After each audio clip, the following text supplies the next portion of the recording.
Thank you for taking our questions and mine.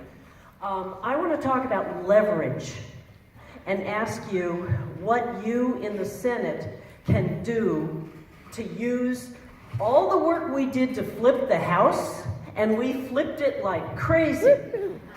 What can you do to use that muscle on the other side of the building to twist arms, to fight dirty, to take advantage, to do whatever it takes to get our voices heard in the Senate? Can you use the House? Can you use Nancy Pelosi? Can you use the strength of 7 additional governorships? Since you don't have it in the Senate yourselves, what can you do to add leverage? Great question. Great question. We decided 911 town meetings ago that we don't make these meetings just Democratic meetings or Republican, meetings. People always ask who I'm for and all this, and I tell everybody we'll talk in the parking lot. But let me talk about your point, which I think transcends Democrats and Republicans. Very good question about leverage for change. First of all, to me, political change doesn't start in Washington, D.C. and trickle down. It's bottoms up. It comes from the grassroots, which is why I consider these town meetings so important. And by the way, in much of the country, they don't do these meetings anymore because people look at the system and they say the only thing that counts is money. Citizens United again. But on my watch, that's not the way it's going to be. Every county, every year, 3 of them in Clackamas County alone. And let's get to your question. I do think that there's a great opportunity for progressive change because the House will be sending the Senate some very different bills than the House was doing the last 2 years. Protecting Mueller. Protecting Mueller is just one. I'm a very strong supporter of it. I'm going to talk about Michael Cohen's plea deal before we're done because this is a huge development.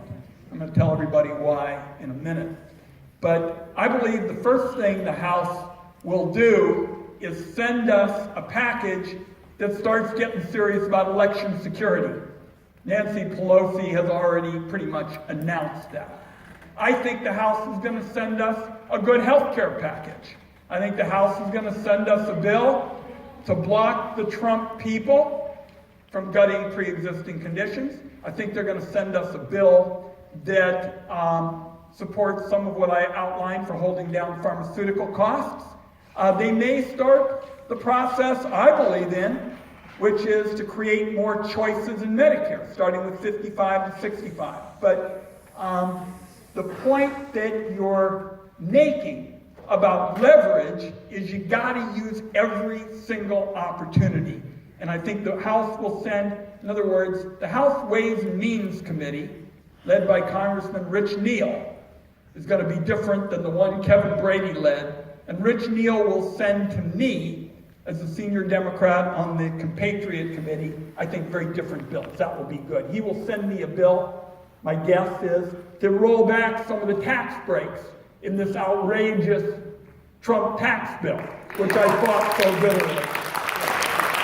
And by the way, I'm a co-sponsor of the bill to get rid of some of those tax breaks and use them for our roads, bridges, and transportation. Yeah.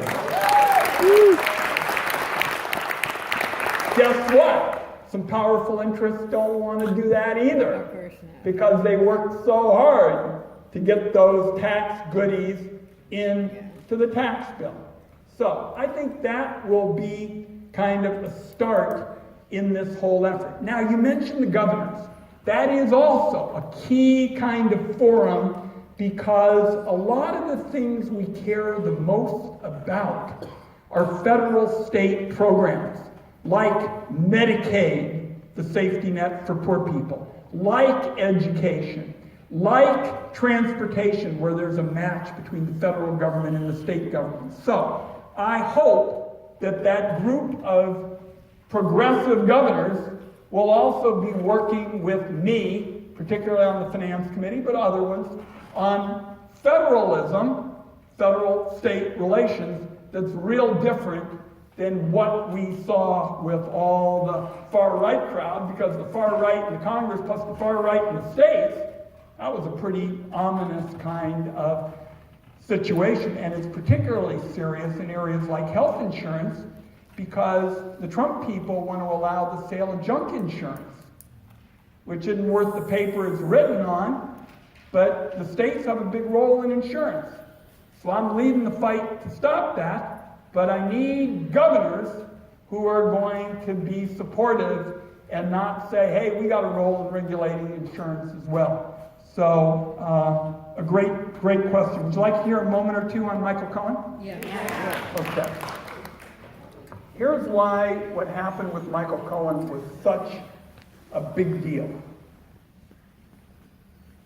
So, you saw that he lied to the committee that I serve on, the Senate Select Committee on Intelligence.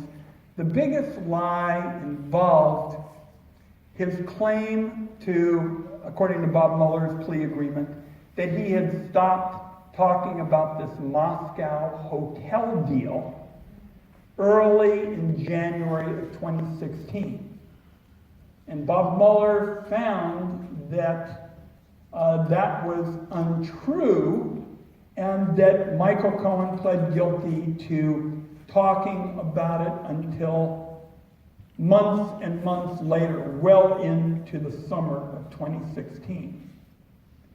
The reason that is so significant is that while Cohen is in effect in Moscow, and he's talking with the Russians about the Moscow hotel deal for Donald Trump.